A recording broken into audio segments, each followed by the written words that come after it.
Champions. So faction boss scouting missions just started, so I think it's time to get some information out about what are the faction bosses and what you need to know, because it is a very different kind of how can I say, gameplay probably, or event, but it is super fun, probably my favorite one so far. So let's dig into it. Now, I've been playing it for about, what, 6 months or so on a test server. DJ and Merrick's were there for some of those tests as well. We did play a bunch of those matches. I recorded some footage, which I'm not allowed to use yet. Probably going to record some new ones when it actually goes live. So yeah, it starts in about, like you say right now, 4 days and 19 hours. Probably going to be less by the time you see this video. Last week, you actually had a mission that was to complete the faction quests. And if you completed the last one, it had a little skull icon here last week. That unlocked the second stage, which is going right now, which is the scouting missions. If we go to the scouting missions, you have all these informations right there. Now, you have 5 days of missions. The first day required you to use a modern superstar, and this is basically the faction progress. Like, everyone in the faction put a superstars there, and you see here what it does is that it gives you 20% more health. That's the bonus if you max 800,000 talent for this one. So you needed 800,000 talent from the whole faction in modern superstars. I put in my dragon there, although be careful. If you put someone there right now, it's kind of bugged. You can't change it. So if you do replace, oh, actually it can. Earlier you couldn't replace it, although as you can see, I can only use 2 guys, one of which is not even mine. So yeah, if you put in someone there, be wary that you might not be able to switch for someone else. So day 1, like I said, was modern. Day 2, it's gonna be for all color finisher, do up to I don't know how many percent bonus damage, and it's gonna require an Alexa bliss. I don't know if it's specifically the acrobat as picture or any Alexa. We'll see tomorrow, I guess. Day 3 is going to be Biggie. Now, there's no picture of Biggie, so that makes me think that maybe this one is specifically Acrobat, and this one might be any Biggie. Or maybe they just don't have yet the picture. This is going to be for all colors. Submission move do 0, well, whatever percentage more damage per turn. Day 4 is going to be Big Show, possibly specifically NWO Big Show. This is going to be all color move that deal damage will deal more damage. And day 5... it's gonna be Becky, probably specifically Tech Becky, and this is gonna be for color gem, do X amount more damage. Now, you see right now it shows what the boss is. Right now, for this time, it's gonna be Seth Rollins, and you see here, blue damage will do 50% more damage against him. And that is starting at level 1 of the boss and above. Although, black gems will do 50% less damage on him, and that will starting at level 4 of the boss. Now, he will have 4 abilities. We'll review that later on, because I wrote down a small guide about it. Yeah, I wrote something now. I normally wing everything, but I wrote this one down. Okay. Just bring it up. So we'll go through my guide.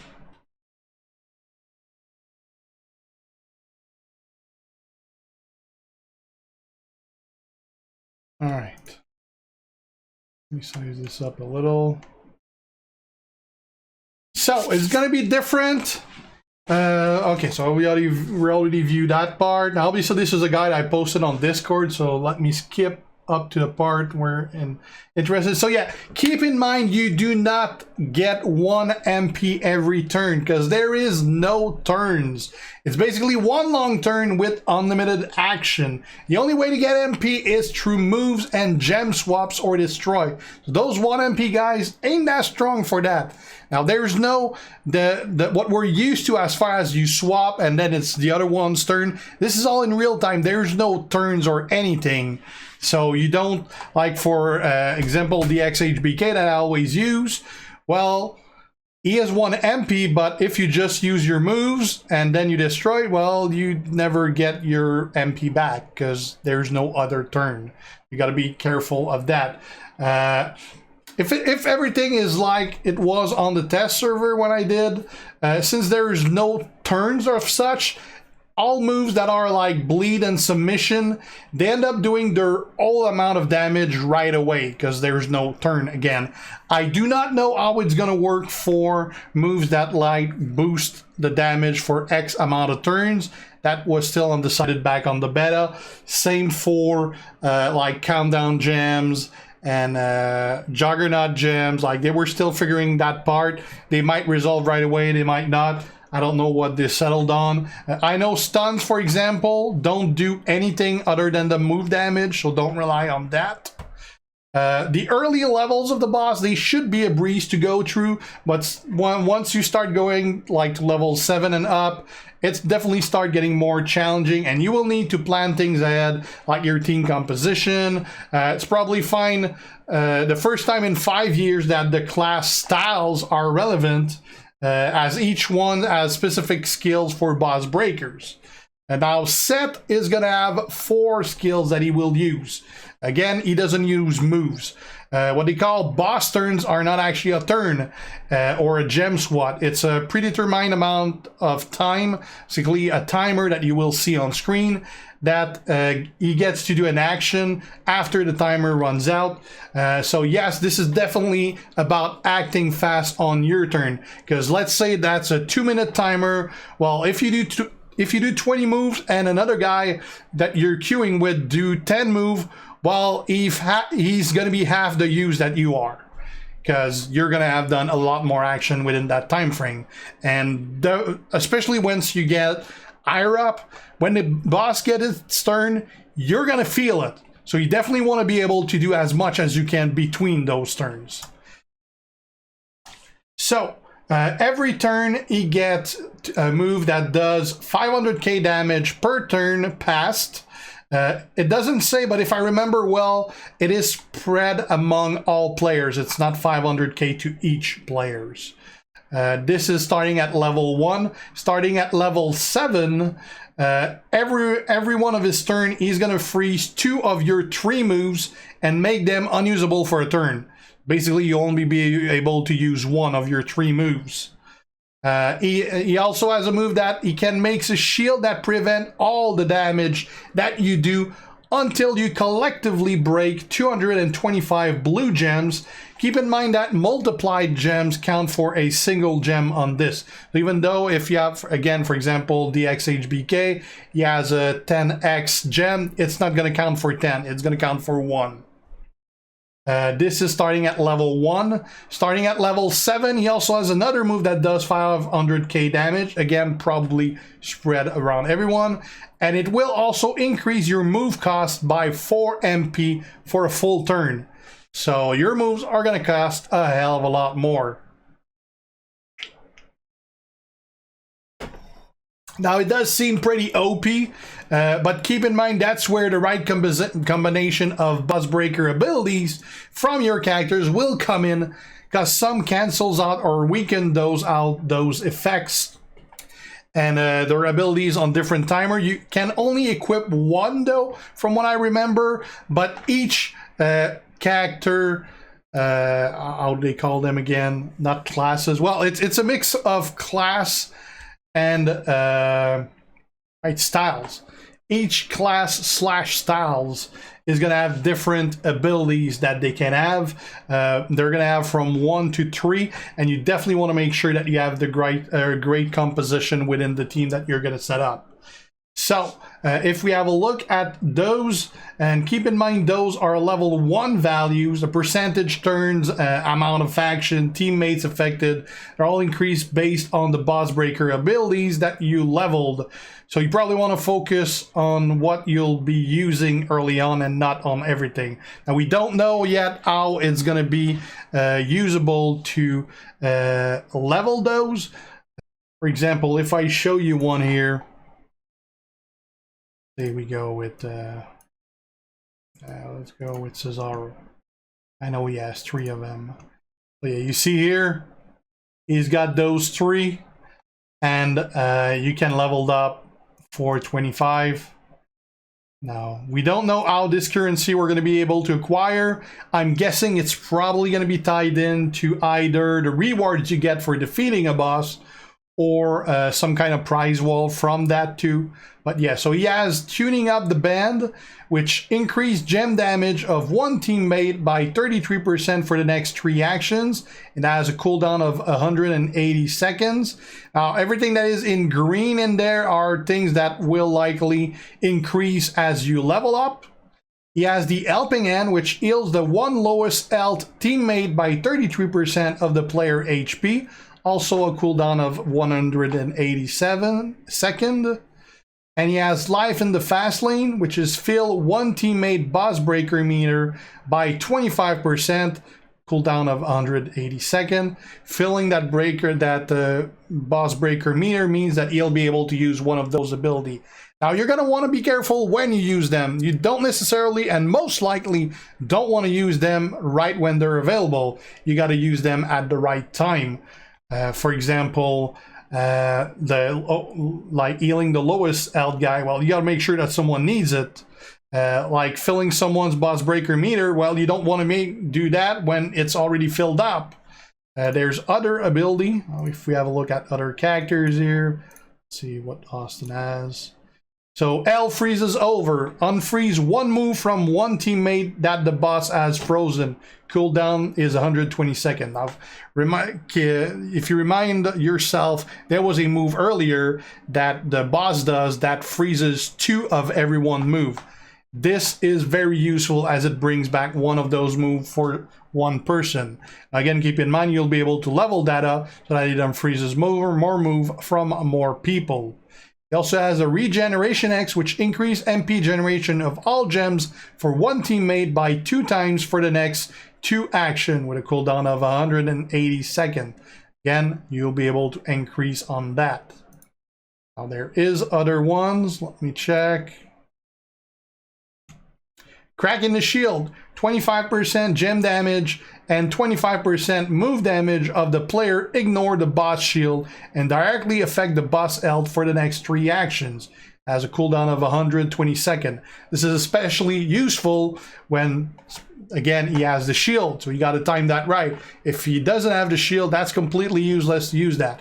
But if he does have the shield, you will still do 25% of your gem and move damage, even though he should be blocking everything. And you'll be able to level that up so that it does more damage, longer, and faster. The Exhaust is reduced boss damage by 25% for the next 1 boss move, cooldown of 180 seconds. Again, you want to time that right. It's kind of useless to do it on a shield that doesn't do any damage, but it's kind of useful to do it when he does 500k. So you want to time that right. I believe there's one more ability we haven't seen. It's time. Add extra +2 to 5 seconds to the player's turn with a cooldown of 120 seconds. Basically lets you do more action before the boss takes an action. Pretty useful.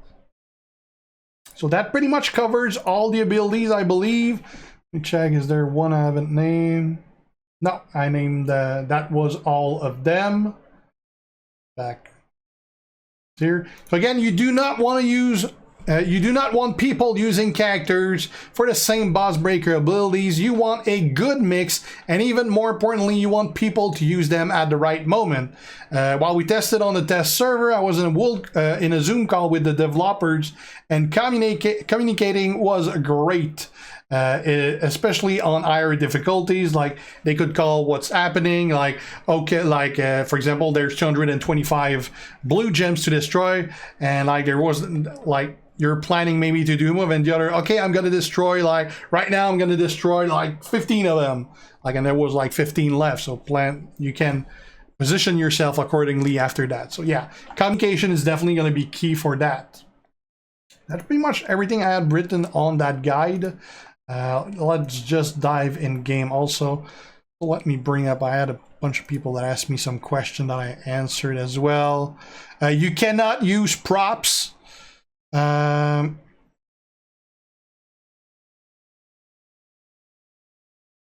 else did we have?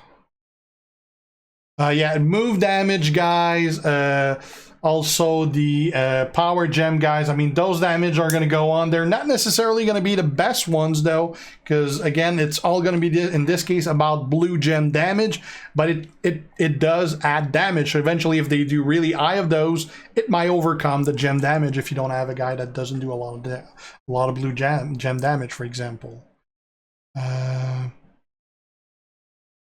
I don't know about protect gems though.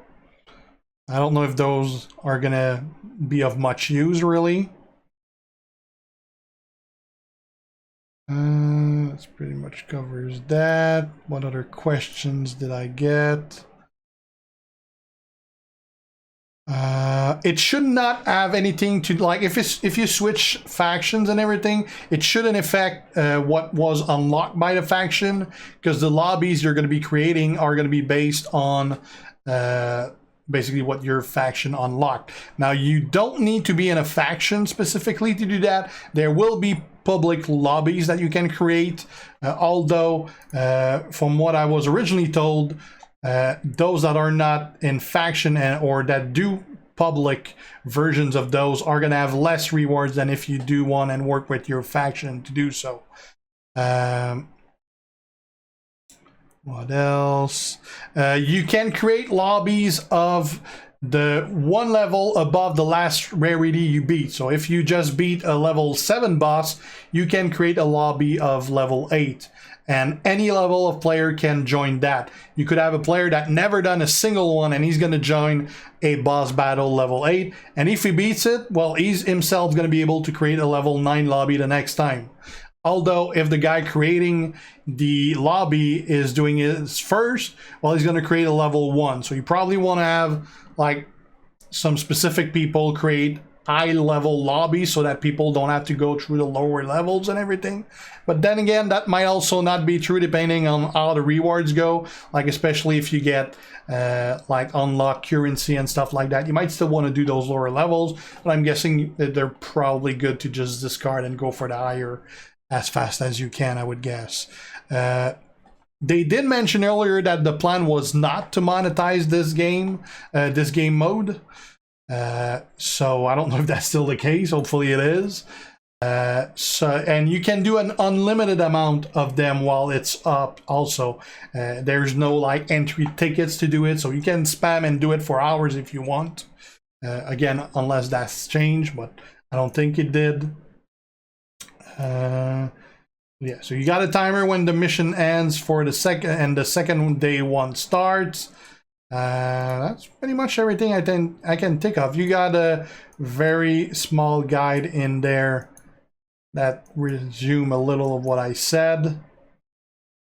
Let's see here the rewards. Participating in Faction Bus will earn you the fame and adoration of countless fans, but also earn you great prize. For the beta launch of Faction Bus, the higher difficulty you can defeat, the better the prize you'll earn, and the more faction mate you play with, the more rewards you'll...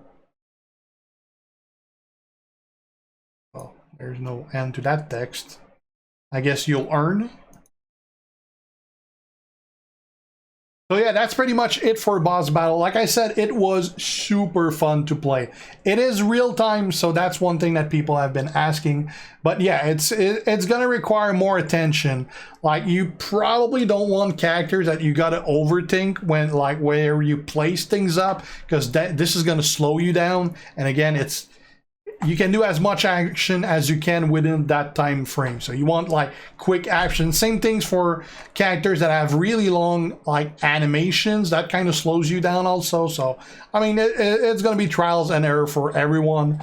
But yeah, going to be pretty fun. And again, this is for this specific faction boss. All of them are going to be having different skills. So yeah, that's it guys. Thanks for watching. If you're not already a sub, make sure to do so to be kept aware when I post new stuff. Have any questions, ask them. And if you like the video, leave a like and share. See you guys. G out. Ciao.